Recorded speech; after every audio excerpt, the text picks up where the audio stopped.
টক, ঝাল, মিষ্টি এই তিনটে স্বাদই যারা একসাথে পছন্দ করো তাদের কিন্তু এই চাটনিটা ভালো লাগবে। আমি চাটনিই বলছি, জানি না এটা আচার কিনা, পুরো ভিডিওটা দেখে তোমরা জানিও এটা চাটনি কি আচার।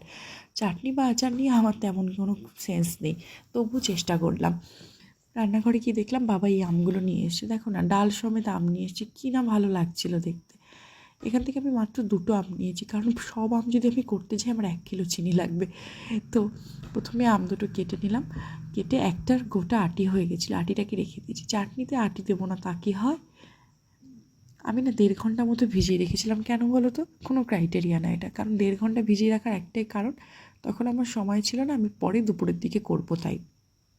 যাই হোক, ভিজিয়ে রেখে দিলাম। তারপর শুকনো খোলায় একটা শুকনো লঙ্কা আর তার সাথে ওই একটু মৌরি বলে তো ওটাকে, হ্যাঁ মৌরি নিয়ে নিলাম, ওটাকে ড্রাই রোস্ট করে নিলাম। ওটা ড্রাই রোস্ট হতে হতে এটা ধনিয়া গুঁড়ো ছিল, ওটা একটু ড্রাই রোস্ট করে নিলাম, আর আমটাকে সেদ্ধ বসিয়ে দিলাম। সেদ্ধ না করে নিলে এটা খাওয়ার একদম উপায় নেই, তাহলে ওই দুটো আমে যে কত চিনি লাগবে কোনো ঠিক নেই। যাই হোক, ওই সেদ্ধ হচ্ছে, এদিকে মশলাটাকে একটু গুঁড়ো করে নিলাম। কড়াইতে ডিরেক্ট জল আর চিনি একসাথে বসিয়ে দিলাম, কোনো রকম ফোড়ন না, তেল নয়, হলুদ নয়, বসিয়ে দিয়ে ওই বলে না নাড়ু পাকের মতো ওইরকম করছিলাম। তো জল আর চিনি একটু পাক হলো, পাক হওয়ার পরে না সেদ্ধ আমটাকে নিয়ে জল ছেঁকে দিয়ে দিলাম। জল যদি না ছেঁকি তাহলে সেদ্ধ করার কী মানে আছে? যাই হোক, আটিটাও দিয়ে দিয়েছি, আর আমগুলো হাফ বয়েল মতো হয়েছে, আর বাকি বয়েলটা পরে চাটনিটা করতে করতে হয়ে যাবে।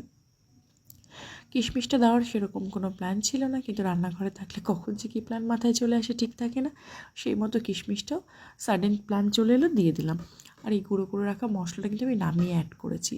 সে যাই হোক, চাটনিটা যখন খেয়েছি না, মানে কী বলবো, মানে আমি যে চাটনিটা বানিয়েছি আমার নিজেরই বিশ্বাস হয়নি, অসাধারণ হয়েছিল খেতে। ট্রাই করো কিন্তু। আসছি তাহলে, টাটা।